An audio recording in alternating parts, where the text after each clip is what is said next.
কখনোই এশিয়ান কাপের মূল পর্বে খেলা হয়নি বাংলাদেশের, সেটি নিয়ে খুব বেশি আলোচনা নেই। ফুটবলের দুর্দিনে কেই বা রেখেছে সে খবর? তবে এবার অনূর্ধ্ব-23-এর যুবারা যখন ভিয়েতনামে লড়ছে এশিয়ান কাপের মূল পর্বে জায়গা করতে, তখন যেন পুরো দেশটাই চেয়ে আছে তাদের দিকে।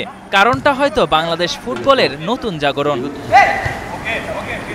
হামজা সমিতের আগমনে যে জোয়ার এসেছিল লাল সবুজের ফুটবলে, তার ছোঁয়া লেগেছে যুবাদের গায়েও। বড়দের দেখানো পথেই হেঁটেছেন তানিল সালিক, কিউবা মিচেলরা, জড়িয়েছেন লাল সবুজের জার্সি। তারাও স্বপ্ন বোনেন বড় মঞ্চে খেলার। সেই আশা নিয়েই ভিয়েতনামে গিয়েছেন ফাহমিদুল জায়ানরা। তবে প্রথম ম্যাচেই স্বাগতিক ভিয়েতনামের কাছে 2-0 গোলের হার কিছুটা হতাশ করেছে তাদের। ফিকে হয়ে গেছে এশিয়ান কাপে খেলার স্বপ্ন। কিন্তু সমীকরণ বলছে এখনো মূল পর্বে খেলার সুযোগ আছে বাংলাদেশের। সি গ্রুপে বাংলাদেশের সাথে আছে ভিয়েতনাম, ইয়েমেন, সিঙ্গাপুর। সব দলই একটি করে ম্যাচ খেলেছে। একটি করে জয়ে ভিয়েতনাম ইয়েমেনের পয়েন্ট সমান 3 করে, আর প্রথম ম্যাচ হেরে পয়েন্ট শূন্য সিঙ্গাপুর বাংলাদেশ। প্রতিটি দলের ম্যাচ বাকি আরও 2টি করে। 11 গ্রুপের শীর্ষে থাকা দল সরাসরি যাবে এশিয়ান কাপে। টেবিলের 2-এ থাকা দলেরও রয়েছে মূল পর্বে খেলার সুযোগ। সেক্ষেত্রে গ্রুপ রানার্স আপদের মধ্যে সেরা 4-এ থাকতে হবে। তাই বাকি 2 ম্যাচে পূর্ণ পয়েন্টের দিকে নজর রাখতে হবে মোরসালিনের দলের। আগামীকাল ইয়েমেনের বিপক্ষে মাঠে নামবে বাংলাদেশের যুবারা। সমীকরণের কথা মাথায় রেখেই পরিকল্পনা সাজিয়েছে কোচ। ফিরতে চান আসল রূপে।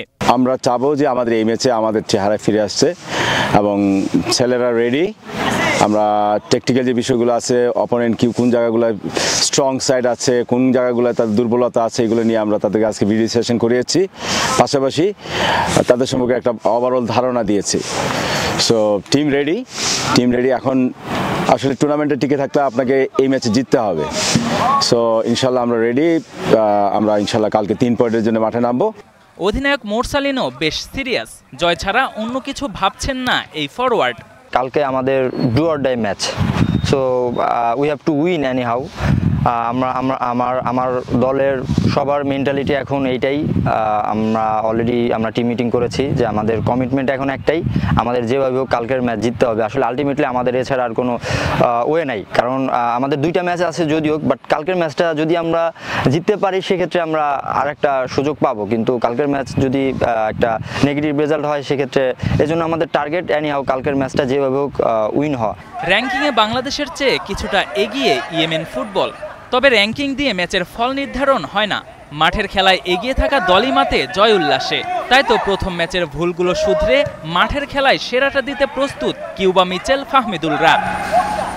Ashraful Islam, star news.